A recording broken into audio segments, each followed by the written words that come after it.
Então, gente, hoje eu vou dar continuidade ao nosso podcast. Eu estou falando sobre comunicação. Aqui tem um exemplo bem simples falando sobre uma criança que ela estava naquele processo do desfraldamento e o adulto. Eu vou falar o adulto porque eu me refiro tanto à mãe como ao pai e eu quero generalizar porque eu acredito também, eu sei que é uma responsabilidade dos dois. Então o adulto enxergou ali, olhou para aquela criança e viu que aquela criança estava com dificuldade de saber o momento de ir ao banheiro, o que faltava para que essa criança começasse a também entrar nesse processo, não só do desfraldamento, mas também de ser mais independente, de sentir que era a hora de ir ao banheiro e de ir ao banheiro, de não se distrair, o que ele poderia fazer. E aqui fala que o adulto chamou a criança para conversar, e falou com a criança na linguagem da criança. Olha, o nome da criança era Davi, era um menino. Eu pensei de como é difícil para uma criança pequena como você, é difícil aprender a usar o banheiro. Essa criança, ela tem 3 anos, tá, gente?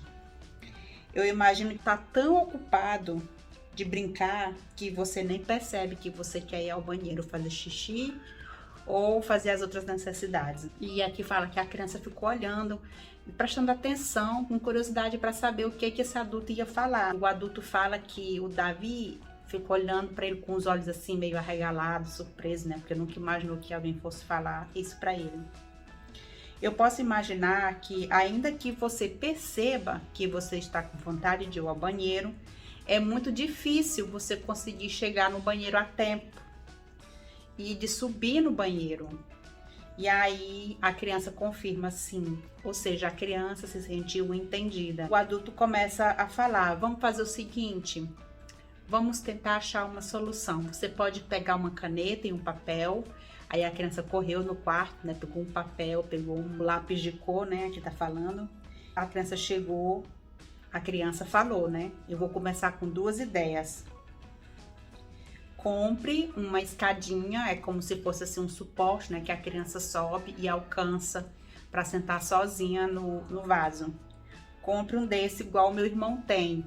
Então ele queria ter o dele próprio. É uma forma de estímulo. Depois essa criança continuou falando. Gente, olha, essa criança tinha 3 anos de idade e já teve essas ideias, né? A outra ideia da criança foi que o adulto ia perguntar para ele se ele estava com vontade de ir ao banheiro. Essa é uma das técnicas que a gente usa lá no nosso trabalho, quando a criança está no processo de desfraldamento. A gente não deixa só a criança lembrar sozinha, a gente também relembra ela. Vamos ao banheiro, ou então você quer ir ao banheiro agora? E geralmente a criança demonstra ali, né? Quando ela fica inquieta, quando ela fica mexendo os pés, ou fica pegando um pouco nas partes íntimas, como se fosse prender o xixi ou fosse prender as outras coisas, né? Então a gente já imagina mais ou menos. Tem crianças que são muito pontuais também, tem um horário específico. Naquele momento, gente, é reloginho. A barriga delas é um reloginho. Naquele horário a gente já sabe, então a gente já leva no banheiro.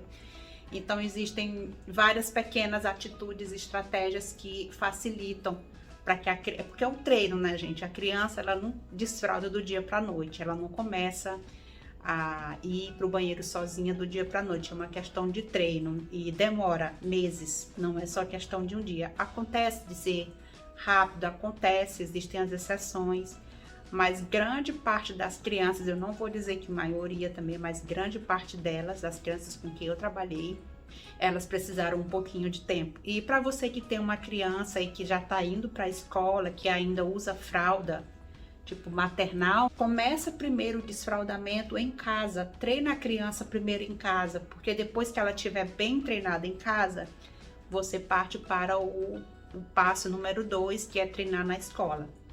Porque se você treinar junto em casa e na escola, a criança vai ter duas pressões, né? Uma pressão na escola, não é que os professores vão cobrar ou exigir, mas vão ser 2 ambientes diferentes, onde ela vai ter que lutar para se adequar, né? Vai ser uma nova postura que ela vai ter que adotar ao mesmo tempo. E aí a criança pode se sentir pressionada, tensionada, né, a fazer e não passar por esse processo de uma maneira saudável. E depois disso que o adulto anotou, que o David deu com essas duas ideias, né? O Davi, né? Porque eu tô falando isso. E o Davi também, ele também falou que duas pessoas poderiam ajudar ele na casa dele, né? Uma era o Peter, aqui não diz qual é o parentesco do Peter, mas deve ser o irmão dele, porque o Peter usa cueca. Então, foi uma outra ideia dele de querer usar cueca também. É uma forma de estímulo para ele. E também ele pediu a Bárbara era a mãe do Peter. Então, essas duas pessoas. E aí o adulto fez essas estratégias, seguiu, comprou a cadeirinha, o suporte, né, para subir no vaso, comprou as cuequinhas pro Davi e aí também falou com esses dois que poderiam ajudar ele a ir ao banheiro. Depois disso, eles resumiram, né, a história e também ensinaram a ele, né, como que por exemplo, pressiona na barriga, qual é esse sistema que faz com que quando estiver fazendo o número 2, né, que passa a funcionar. E a criança ficou consciente de que era um processo também, precisar de tempo para fazer isso. E aí, segundo esse adulto, demorou mais ou menos 3 meses para que essa criança começasse ali a se retirar e não se permitir ser distraído naquele momento da necessidade dele, mas sempre com a ajuda de um adulto. Então é muito importante, gente, nessa fase do desfraude, é um tema que eu vou falar mais na frente, depois que eu terminar essa série sobre comunicação, porque tem muita coisa a ser falada sobre isso, mas é um processo. É importante que a criança seja lembrada pelo adulto quando ela estiver em casa, quando for na escola, que o adulto também tenha essa atenção para essa criança, tenha esse olhar. Uma outra coisa também, gente, que eu queria frisar é sobre essa questão de tratar as necessidades como um processo normal do corpo. Não, por exemplo, falar, nossa, que nojento, nossa, que fedor, ai, como tá feio. Não colocar adjetivos, principalmente no número 2 da criança, ou quando ela ainda estiver na fralda.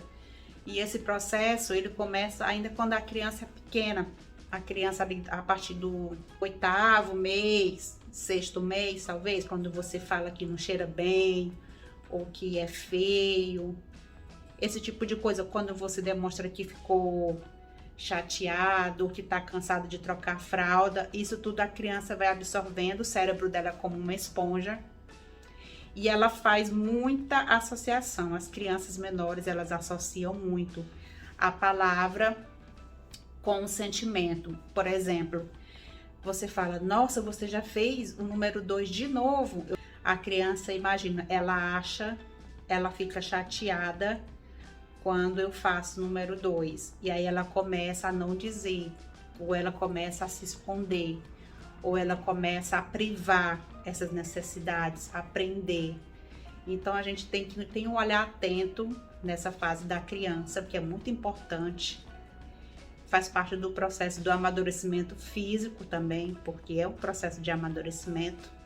Né? E ter paciência, gente, cuidado com o que a gente vai falar, com o que você vai falar com a sua criança. Se, por exemplo, fez xixi na cama, pedir alternativas, o que acha de colocar uma coberta, como se fosse um plástico com tecido por cima, que você pode pôr embaixo da coxa da criança, que aí, se acontecer dela fazer xixi nesse processo do desfraldamento, o xixi não entra no colchão. Então essa é uma alternativa, mas a gente vai aprofundar depois mais na frente, tá bom?